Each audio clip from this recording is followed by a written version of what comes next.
Ministra, un placer que nos acompañe. Bienvenida. Muy buenos días.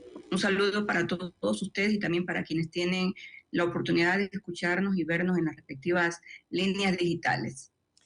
Ministra, para generar empleo, el presidente Noboa busca consultar al país si quiere volver al trabajo por horas e incluso al trabajo, al contrato a plazo fijo. La informalidad actualmente supera el 50%, tenemos entendido. El trabajo por horas, ¿de qué manera puede generar más empleo, ministra? La política social y laboral de nuestro señor presidente Daniel Noboa Asín es uno de los pilares fundamentales de su propuesta de gobierno. Se podrá entender allí la razón por la cual la primera ley con carácter de urgencia en materia económica fue diseñada justamente para otorgarles uno de los derechos primarios que tiene todo ciudadano, que es el derecho al trabajo. Y se enfocó justamente en las edades comprendidas entre los 18 y 29 años de edad, en razón de varios elementos que constituyeron el análisis que se realizó antes del envío de la ley. Uno de esos análisis es el que usted acaba en este momento de señalar, el número de subempleados, enfocado básicamente en los jóvenes, que es una preocupación latente del señor presidente. Por eso él sostiene que su pilar fundamental es otorgarle este derecho que constitucionalmente se encuentra establecido, que es un derecho primario, que es un derecho a la realización, que dignifica al ser humano, pero que hay que entregárselo a los jóvenes. No con esto significa que se desdeña otros sectores sociales, no, todo lo contrario. Acaba ya en este momento el Ministerio de Trabajo a mi cargo entregar el acuerdo ministerial número 23, donde hemos dado un plazo de 6 meses a fin de que se puedan realizar en aplicación de la ley Violeta los planes de igualdad, donde hay la incorporación ahora de la mano femenina y la entrega al sector privado de beneficios tributarios. ¿Qué significa el trabajo por hora? Significa ampliar la base laboral para aquellos jóvenes, mujeres y todos los ecuatorianos que se encuentran en el desempleo, que se incorporen de manera activa al campo laboral. Y sobre todo los jóvenes que entran a los centros de estudios universitarios, públicos, privados, también a los institutos, y que puedan tener la oportunidad que el Estado, el gobierno no, el Estado les va a entregar para que laboren por horas.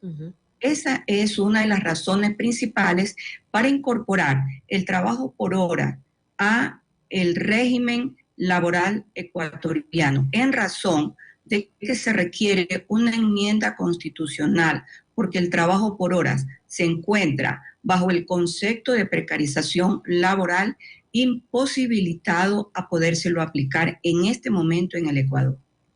Señora ministra, ¿cómo está? Buenos días. Ahora la gente lo apunta, ¿no? Y dice el trabajo por horas es necesario para dinamizar el empleo, pero el miedo que se tiene es precisamente la base. Usted ya lo ha dicho en algunas entrevistas, que podría ser de $1.92. ¿Cómo se hace este cálculo? ¿Cómo va a ser distribuido, por ejemplo, en el tema de personas profesionales u otros sectores también de trabajadores? ¿Y cuál podría ser su techo? Bien, voy a enseñar algo que a veces no agrada mucho, que justamente es el cálculo matemático. Cuando yo hablo del 1.92 como base, ¿qué es lo que esta ministra de Trabajo practica? Practica que nosotros tenemos en la actualidad un salario básico, $460. ¿Cuántas horas laborables nosotros realizamos en el Ecuador, según lo que señala el Código de Trabajo? 8 horas diarias, 40 horas semanales. Perfecto. Si nosotros aplicamos la primera fórmula, comprendiendo los 30 días, tenemos que dividir los $460 para el número de horas laboradas dentro de los 30 días, porque los 30 días es el cálculo que se realiza para el pago remunerativo.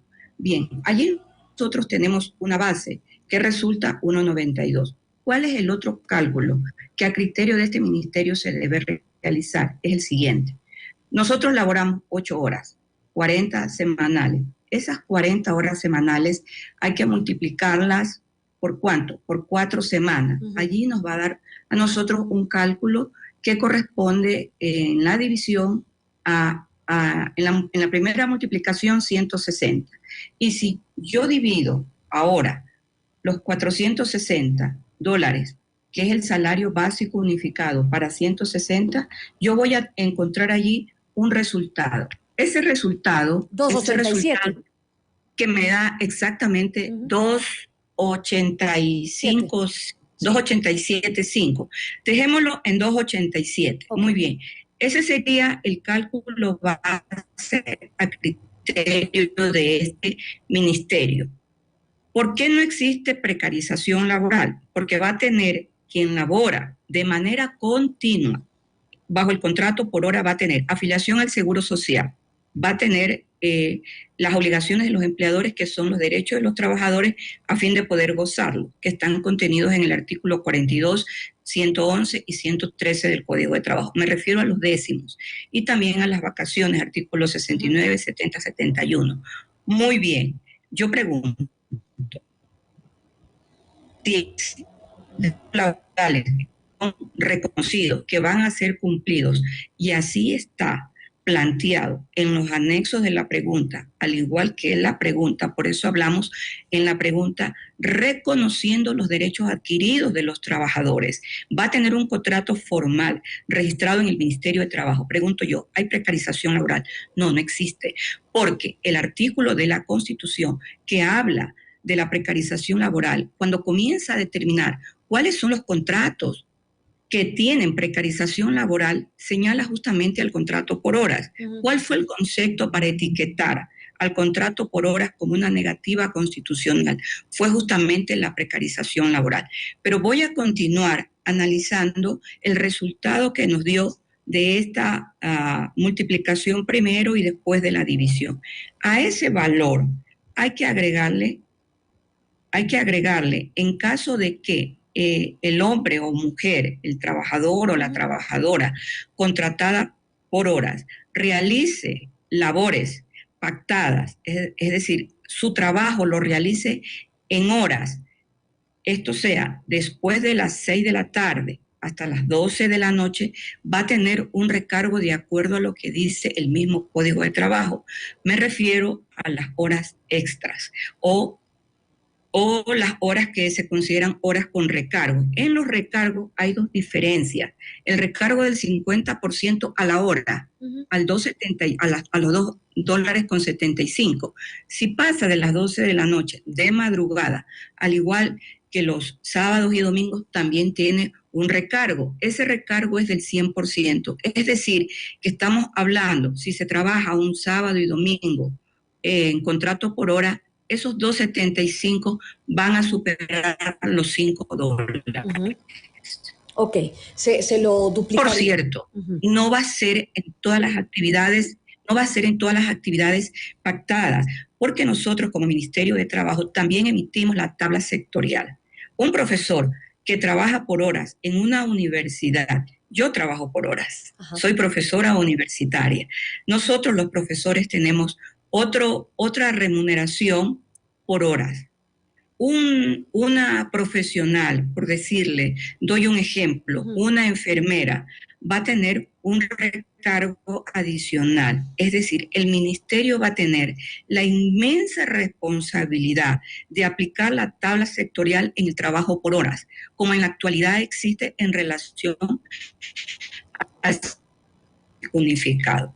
Creemos que podemos reactivar la economía, pero lo más importante, hacer posible el derecho que tienen todos los ecuatorianos a trabajar. Ese derecho que ha sido olvidado, que ha sido maltratado, que ha sido marginado y que con estas reformas que se dieron, tanto en la Constitución y en el Código de Trabajo, definitivamente se les dio la espalda, sobre todo a las nuevas generaciones que hoy vemos con mucho dolor, con mucha pena, pero también con mucha indignación por quienes fueron captados. Ahora, ministra, claro, es positivo el hecho de que esto esté normado y que haya una tabla sectorial para saber por dónde ir en cada una de las áreas o rubros de expertise del profesional en este caso o del oficio. Pero ¿esto no hará que se reduzcan los salarios en general? ¿O es que sí se hará un análisis, probablemente esto ya me refiero a nivel empresarial, de los perfiles que se contrata? Es decir, no es lo mismo alguien que sea bachiller con alguien que tenga una maestría, un posgrado, por más que esté en el mismo sector. ¿Esto cómo se lo haría, ministra? Porque el trabajo por horas va a estar regulado mediante las normativas que emita el Ministerio de Trabajo. Es verdad, no es lo mismo una persona que nunca ha tenido un trabajo. Claro. Nuestros jóvenes que nunca han tenido un trabajo. No es lo mismo nuestros jóvenes que están en las universidades, sea pública, privada o en los institutos de educación superior. No es lo mismo un trabajo para ellos. No es lo mismo un trabajo, por ejemplo, para una persona que realiza labores de albañilería en un sector que tiene bastante auge en este momento en la ciudad de Quito, por ejemplo, el sector de la construcción. No es lo mismo un trabajo por horas para profesores universitarios o para personas que pueden realizar ya una actividad profesional. Definitivamente más tipo de valor que esta ministra de Trabajo, prima facie, el día de hoy lo presenta a través de este medio de comunicación importante a toda la ciudadanía. No, para eso va a existir la tabla sectorial, como existe y ha existido mucho tiempo, la tabla sectorial que determina, por ejemplo, en el caso de los choferes, un chofer profesional no gana los $460 del último salario básico unificado decretado por este ministerio. No, un chofer profesional, su sueldo es superior a ese valor por su tipo de actividad. Señora ministra, aprovechando este tiempo de entrevista, quisiera hablar también sobre otros temas. El día de ayer ya se conoció, por ejemplo, esta propuesta de reducción del sector público y ya se habla, por ejemplo, de algunas agencias que podrían ser absorbidas por algunos ministerios y con eso llegar a un ahorro. ¿Cuál es el análisis que se está haciendo dentro del Ministerio del Trabajo para hacer esta reducción del sector público? Nosotros venimos trabajando exactamente desde el 23 de diciembre por disposición del señor presidente para el análisis exhaustivo de cuántos son los gastos que le corresponde al Estado por el tipo de contrato que tiene consignado el Estado. Le voy a dar un dato.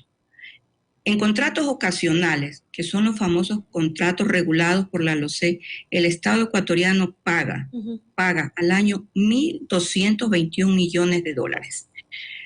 Los contratos ocasionales que están establecidos en la normativa de la LOCEP señala que la contratación es por un año.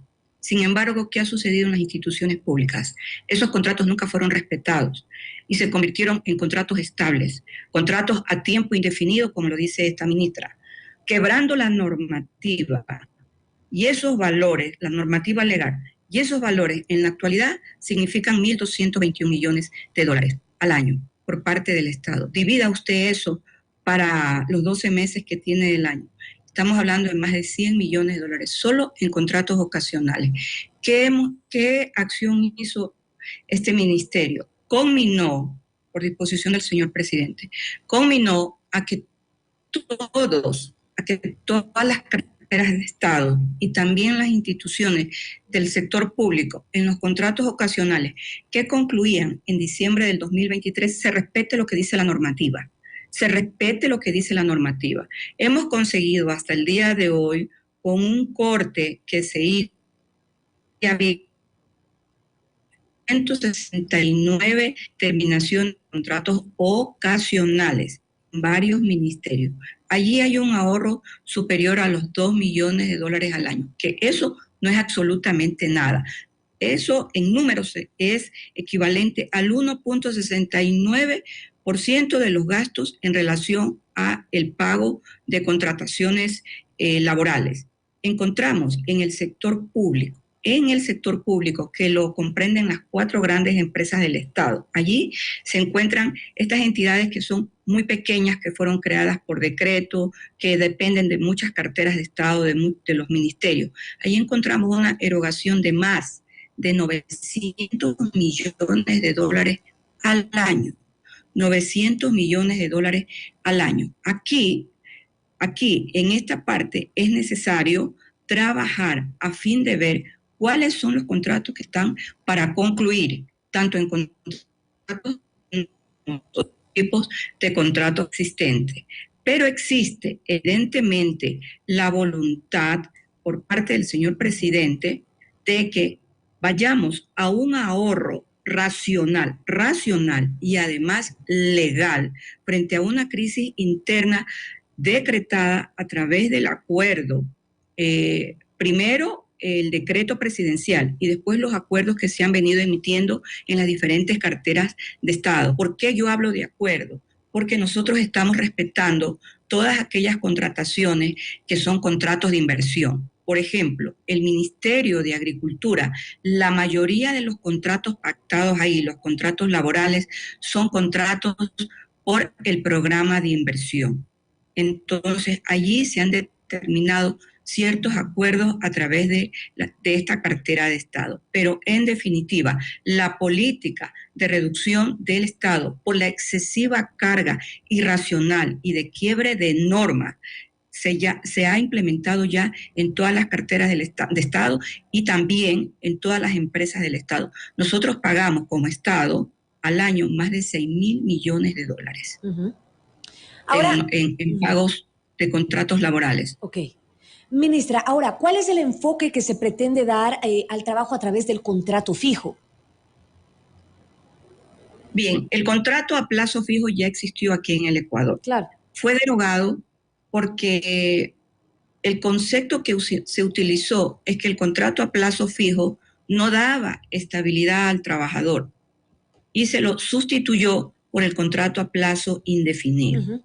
Sin embargo, el criterio de derogar este tipo de contratación, incluir como se lo hizo en el Código de Trabajo, este tipo de contratación a plazo indefinido, tampoco genera una estabilidad per se o una estabilidad ad infinitum al trabajador. Si la intención fue crearle una tutela al trabajador de estabilidad, existieron errores. ¿Por qué? Porque el mismo Código de Trabajo plantea la posibilidad de la ruptura laboral sin necesidad de ver el tipo de contrato suscrito con el trabajador.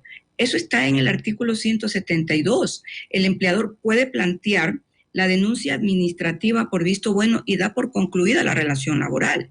El artículo 169 del Código de Trabajo establece las distintas formas legales de terminación del contrato de trabajo suscrito entre las partes. Además, el mismo empleador puede dar abruptamente por terminado el contrato de trabajo y evidentemente tendrá que pagar a través del acta de finiquito las liquidaciones que el Código de Trabajo señala. Yo pregunto, ¿el contrato a plazo indefinido evitó los 600.000 despidos intempestivos que se dieron en época de pandemia? La respuesta es que no, porque el artículo 169 plantea en el numeral 6 la posibilidad de una ruptura laboral por caso fortuito o fuerza mayor.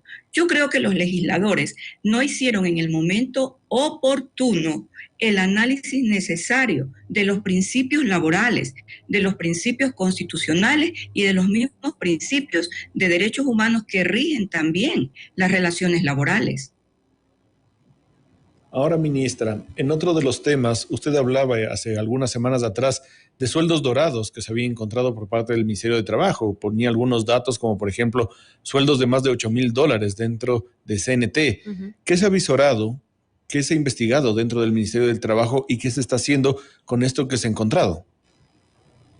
Bien, en pocas semanas el Ministerio de Trabajo emitirá el acuerdo ministerial para regular y poner en práctica, ahora sí, poner en práctica que nadie de acuerdo al decreto ejecutivo 601, que aún está vigente, nadie en el sector público puede ganar más que el presidente de la República. El sueldo del señor presidente de la República, de acuerdo a ese decreto ejecutivo que tuvo una regulación posterior con el acuerdo ministerial que nunca se lo ha cumplido, es de $5,072.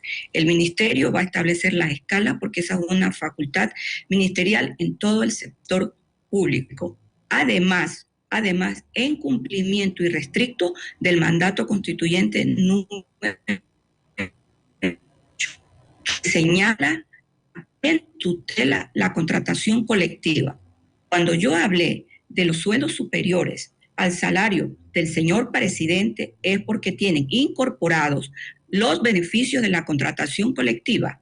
Allí, entonces, en esa sumatoria, los sueldos superan los $5,072 y llegan a los techos que usted en este momento acaba de señalar y que no es por primera vez que el Ecuador lo conoce, no. Ya existen estudios de hace 2 años de grandes instituciones que en ese momento hicieron el análisis y llegaron a la conclusión que en el Ecuador habían más de 300 funcionarios del Estado del sector público que recibían remuneraciones superiores al salario establecido en el decreto ejecutivo 601 por encima de los $5,072. Uh-huh. Son las 7 de la mañana con 57 minutos. Es la postura de la ministra de Trabajo, Ivonne Núñez, hoy en nuestro noticiero Desayunando con Sonorama. Ministra, queremos agradecerle por permitirnos conocer más sobre el trabajo por horas y esta propuesta que pretende generar más empleo en el país. Muchas gracias.